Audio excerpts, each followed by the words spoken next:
యెహోవా నిసి, యెహోవా నిసి, యెహోవా నిసి, యెహోవా నిసి. ప్రభువు నామములో కూడి వచ్చిన దేవుని పిల్లలైన మీ అందరికీ ఈ యొక్క నూతన సంవత్సరములో నూతన సంవత్సర శుభవందనములు తెలియచేస్తున్నాను. మనందరం కూడా క్రొత్త సంవత్సరంలో ప్రవేశించాం.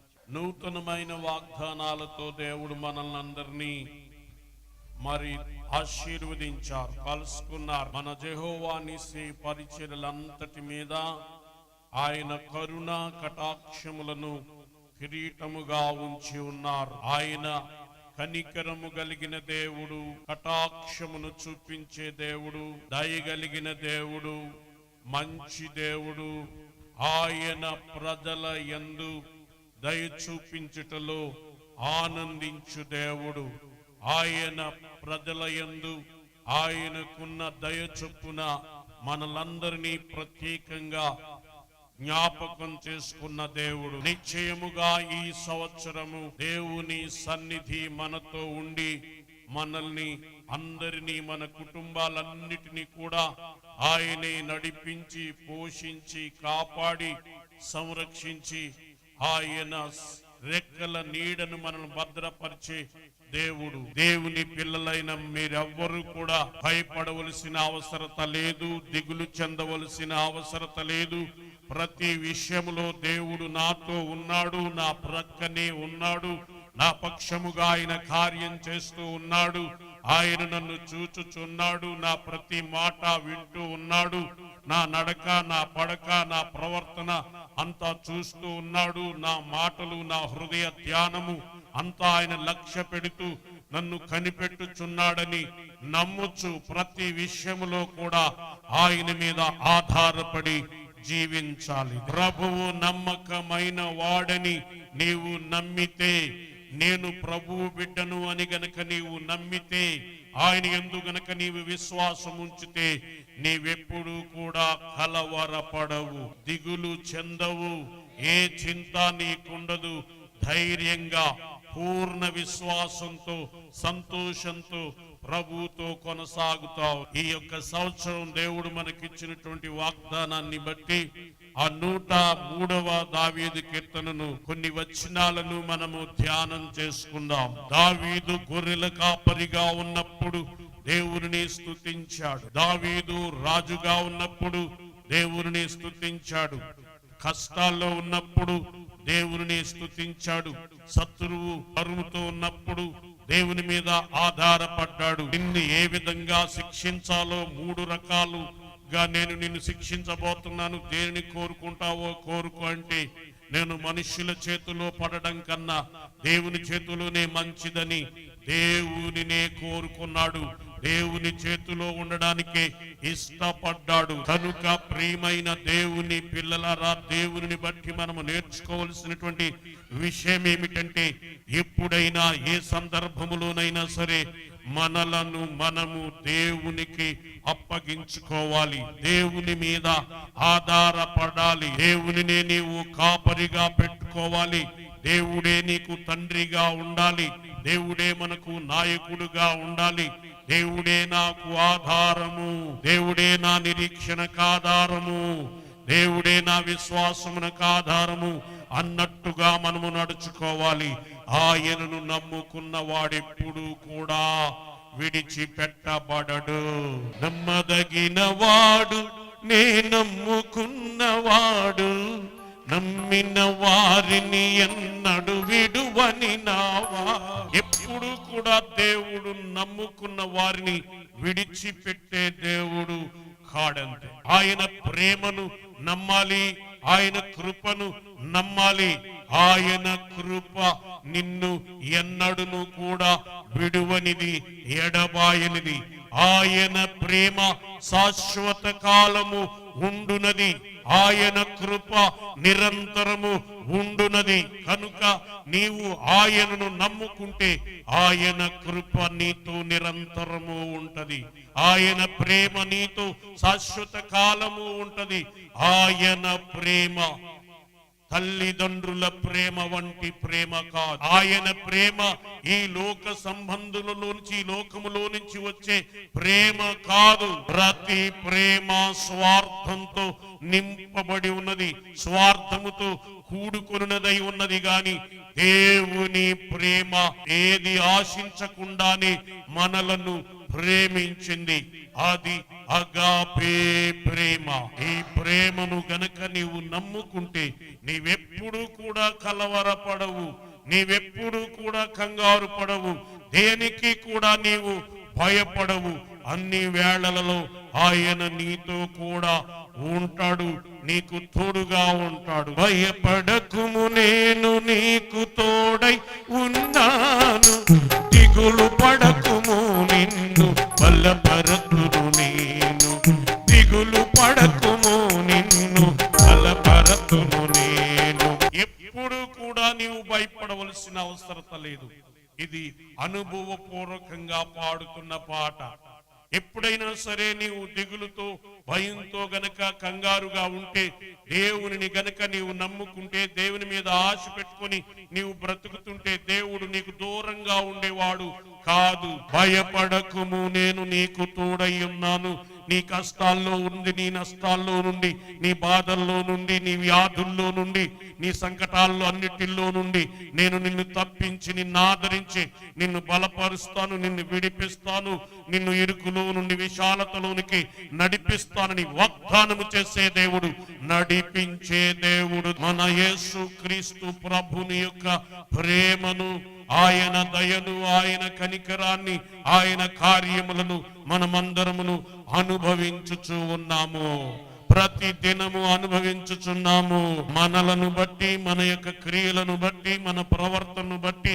అయితే మనం ఎప్పుడూ నిర్మూలమైపోయి ఉండవలసిన వారమే కాని అలాగున కాకుండా దేవుడు మనలను కేవలము ఆయన కృపా కనికరములను బట్టి, ఆయన దయాదాక్షిణ్యములను చూపుటను బట్టి మనలను ప్రధానము చేసుకొని, మనలను ఆ వివాహం కొరకు, ఆ దినము వరకు మనలను కాపాడుచున్న మంచి దేవుడు. ప్రియులారా, కేవలము నమ్మకమును బట్టి, కేవలము దయాదాక్షిణ్యములను చూపుటను బట్టి, నీతిని బట్టి ఆయన మనలను ప్రధానము చేసుకున్నాడు. ఎందుకొరకు ప్రధానము చేసుకున్నాడంటే, నిత్యము ఆయనకు మనముండునట్లుగా, ఆయన మంచితనమంతయు మనలో కనబడునట్లుగా ఆయన మనలను ప్రధానం చేసుకున్నాడు.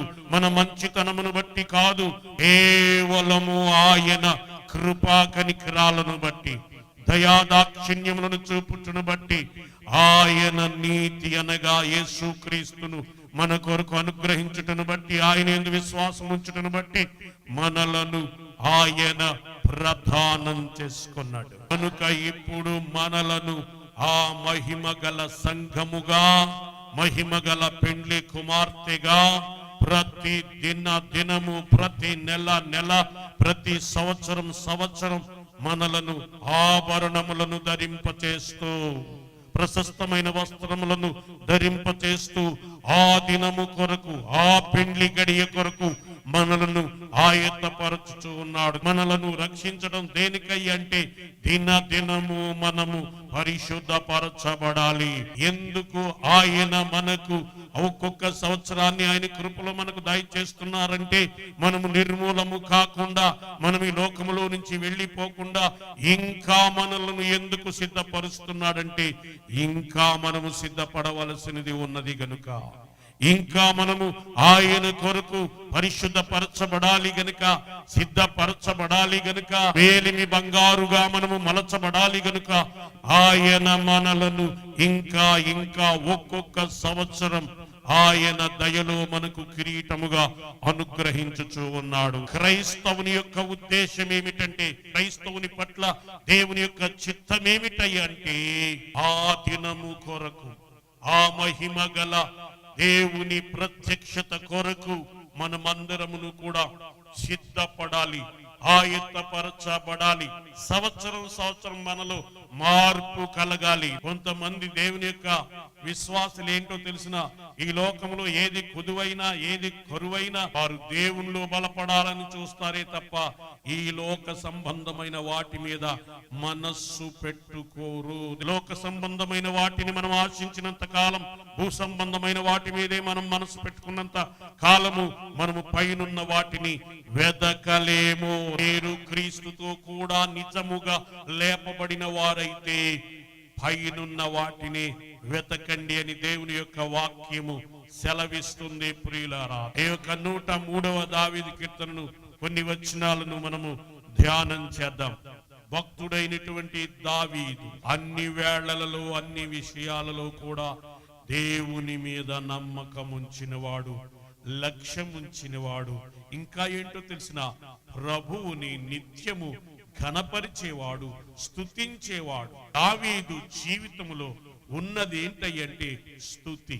స్తుతి అనేటువంటిది యథార్థవంతులకు అనగా దేవుని పిల్లలకు శోభస్కరము. స్తుతి చేయుట యథార్థవంతులకు శోభస్కరమని 33వ దావీదు కీర్తనలో మనం చదవగలుగుతాం. ఈయనంటాడు, నా ప్రాణమా యెహోవాను సన్నుతించుము.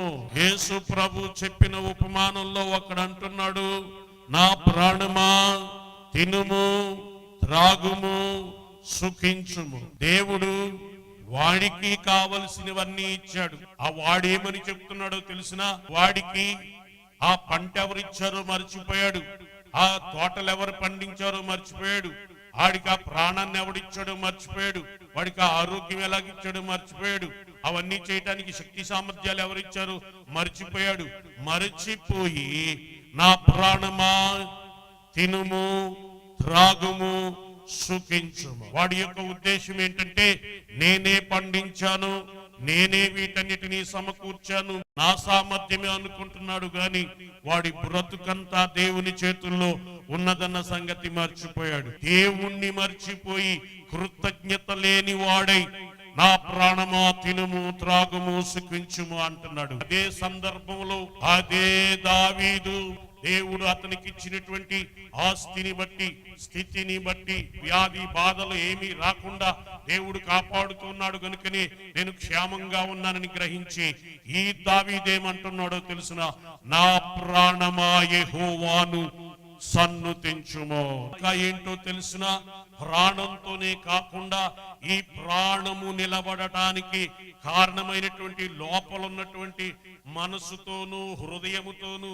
ఇంకా సమస్తము లోపల తనకు సంబంధించిన తన అంతరంగానికి సంబంధించిన సమస్తాన్ని కూడా హెచ్చరిస్తున్నాడు. నా అంతరంగముననున్న సమస్తమా ఆయన పరిశుద్ధ నామమును సన్నుతించుము. ఆయన నామము పరిశుద్ధమైనది, ఆయన నామము స్తుతి నొందదగినది, ఆయన నామము కీర్తించతగినది కనుక ఆ పరిశుద్ధ నామమును సన్నుతించటం మర్చిపోవద్దు.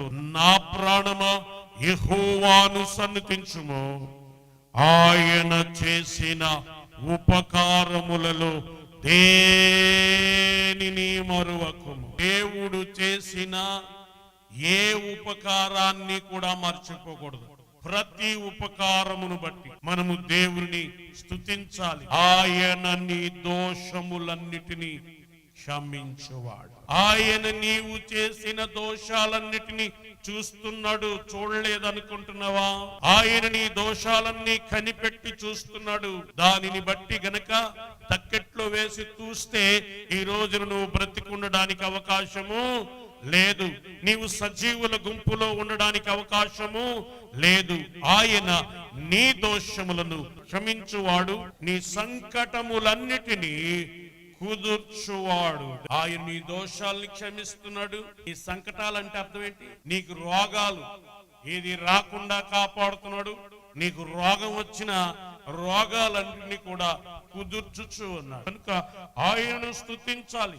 స్తుతించడానికి జాగ్రత్త పడాలి. ద్వితీయోపదేశకాండము 4వ అధ్యాయము 9వ వచనములు అంటాడు, అయితే జాగ్రత్త పడుము, నీవు కన్నులారా చూచిన వాటిని మరువక ఉండినట్లు అవి జీవితకాలమంతయు నీ హృదయములో నుండి తొలగిపోకుండునట్లును నీ మనస్సును జాగ్రత్తగా కాపాడుకొనుము. నీ కుమారుల కుమారులకు వాటిని నేర్పాలి. దేవుడేమైతే నీకు మేలులు చేశాడు, ఉపకారాలు చేశాడు, దేవుడు చేసిన అద్భుతాలన్నీ నీ జీవితంలో ఏది నీవు కన్నులారా చూచావో వాటినన్నిటినీ కూడా నీవు మర్చిపోకూడదు. నీ జీవిత కాలం అంతా నీ హృదయములోనే ఉండాలి, తొలగిపోకూడదు. అసలు నీవు ఎక్కడుండేవాడివి, ఎక్కడికి వచ్చావో, గొర్రెనకాలు తిరుగుతునేవాడివి, నీవు ఈ రోజున ఏ స్థానంలో ఉన్నావో నీవు మర్చిపోకూడదు. ఇశ్రాయేలీయులతో చెప్తున్నాడు, వాడు ఐగుప్తులో ఉండగా వారి బతుకెలా ఉండేదో, ఇప్పుడు ఎలాగ వారి మార్గ మధ్యములో పోషించాడు, ఎలాగూ సముద్ర మధ్యములో నడిపించాడు, ఎలాంటి అద్భుత కార్యాలు చేశాడు, కన్నులారా చూచావు. వాటినేది కూడా నీవు మర్చిపోకూడదు, హృదయములో నుంచి తొలగించుకోకూడదు. నీ జీవిత కాలం అంతా గుర్తుండాలి. అంత మాత్రమే కాదు, నీ మనస్సును దేవునికి అనుకూలంగా ఉండునట్లుగా జాగ్రత్త పడాలి. చేసిన మేలు మర్చిపోకూడదు. చేసిన మేలు మర్చిపోయేవాడు కృతజ్ఞత లేనివాడు అంటాడు. మేలును మర్చిపోకూడదు, మేలు చేసిన వాడిని ఎప్పుడు కూడా మర్చిపోకూడదు. దేవుని పిల్లలకు ఉండవలసినటువంటి లక్షణం ఏంటో తెలిసిన, కీడు చేసిన వాడిని జ్ఞాపకం పెట్టుకోకూడదు, నీ కీడును మనసులో పెట్టుకోకూడదు, నీవు మేలు చేసిన వారిని ఎన్నడూ మర్చిపోకూడదు. అది చాలా మంచి లక్షణం, దేవుని పిల్లలకు తగినటువంటి లక్షణం. ప్రియులారా, ఈ రోజున నేను ఇలాగున్నానంటే, ఈ రోజున దేవుని సన్నిధిలో నిలబడ్డానంటే, నేను సేవకుడిగా ఉన్నానంటే దీనికి కారణం నా తండ్రి చెప్పిన మాటలు నా హృదయంలో అవి నాటబడ్డాయి. నాయన, నిన్ను చిన్నప్పుడు నేను సేవకిస్తానని మొక్కుకున్నాను, ఈ యొక్క దేవుని మందిరంలో ఫుల్ఫిల్ చేయిస్తానని నేను మొక్కుకున్నాను, ఇది నేను చేయించిచ్చాను, నీవు సేవకుడు అవ్వాలి, అది నీ చేతుల్లోనే ఉంది. ఆ మాట నా హృదయంలో నాటబడింది. నేను ఎలాంటి కత్తుల మధ్య ఉన్నప్పుడు, ఎలాంటి భయంకరమైన పరిస్థితుల్లో ఉన్నప్పుడైనా సరే నేను చచ్చిపోను, నేను ఎప్పటికైనా పాస్టర్ని అవుతాను, నేను ఎప్పటికైనా దైవ సేవకుని అవుతాను అన్నట్టుగానే నా మనస్సులో ఆ బీజం అలాగే ఉండేది. నాకేదైనా కష్టం వచ్చి నేను ఏడుస్తుంటే, బాధపడతా ఉంటే అనేకమైన సందర్భాల్లో దేవుడు చేసిన కార్యాలన్నీ చెబుతూ ఉండేవాడు. దేవుడు అతని జీవితంలో, ఆయన జీవితంలో చేసిన కార్యాలన్నీ నేనెంతగానో బలపడ్డాను. నా తండ్రి నమ్ముకున్న దేవుడు, నా పితరులు సేవించిన దేవుడు గొప్ప దేవుడు, మేము దేవుని బిడ్డలం, దేవుడు మాతో ఉన్నాడన్న బీజం బలముగా నాటబడింది. మీరు ఏ దేవుని ఎలా నమ్ముకున్నారు, దేవునిలోకి ఎలా వచ్చారు, మీకు దేవుడు చేసిన ప్రతి మేలును, ప్రతి ఉపకారాన్ని, దేవుని ద్వారా మీరు పొందుకున్న ప్రతి అనుభవాన్ని నీ పిల్లలకు తెలియచేయాలి. దేవుడు నీ పట్ల చేసిన కార్యాలను నీ బిడ్డలకు బోధించినప్పుడు నీ బిడ్డలు మరలా వారికి బోధిస్తారు, తన పిల్లలకు బోధిస్తారు. కనుక దేవుని యొక్క బీజం, దేవుని పట్ల ఉన్న కృతజ్ఞత భావంతో నీ సంతానమంతా ఎదుగుతారు. నీ సంతానమంతటి మీద ఆయన సన్నిధి కాపుదల నిరంతరము కూడా ఉంటదన్న సంగతి మర్చిపోకూడదు. ఎప్పుడు కూడా నిన్ను హెచ్చించుకోవడం కాకుండా నీ జీవితంలో ప్రభువే హెచ్చాలి, నీవు తగ్గాలి. అప్పుడు ఆటోమేటిక్ గా నీ జీవితంలో ఆయన శిఖరాగ్రమున ఉండి, ఆయన నీ తలకు పైగా ఉండి, ఆయన నీ కుటుంబానికి పైగా ఉండి, ఆయన నీ వంశానికి పైగా ఉండి నీ వంశాన్ని ఉద్ధరిస్తాడు, వంశోద్ధారకుడుగా ఉంటాడు. మన దేవుడు గొప్పవాడు, అన్యాయం చేసే దేవుడు కాడు. దేవుని ఎడల నీవు నమ్మకంగా ఉంటే, కృతజ్ఞత కలిగి ఉంటే, కృతజ్ఞత కలిగిన వారు వాడబారని ఆకువలే ఎప్పుడు కూడా చిగురు పెడతారు, ఎప్పుడు కూడా ఫలిస్తారు. కృతజ్ఞత లేని వారు కూలిపోతారు. కృతజ్ఞత లేని వారు వేల కొలదిగా కూలినను. కృతజ్ఞత లేని వారు కూలిపోతారు. కూలినా సరే దేవుని స్తుతించువారు నిత్య జీవం పొందెదరు. దేవునిని స్తుతించే వారు మాత్రం దినం బలం పొందుకుంటారు, దినం వర్ధిల్తారు. ప్రియులారా, కనుక మీరు దేవుణ్ణి నమ్ముకోవాలి, దేవుని స్తుతించాలి. మనము మన మనస్సును నమ్ముకోకూడదు, మన శక్తి సామర్థ్యాలు నమ్ముకోకూడదు, మన ప్రాణాన్ని నమ్ముకోకూడదు, మన తెలివితేటలు నమ్ముకోకూడదు, మన బలాన్ని నమ్ముకోకూడదు, మన రెక్కలను నమ్ముకోవద్దు. మనది అంతలో కనబడి అంతలో మాయమైపోయేటువంటి బ్రతుకు మన బ్రతుకు.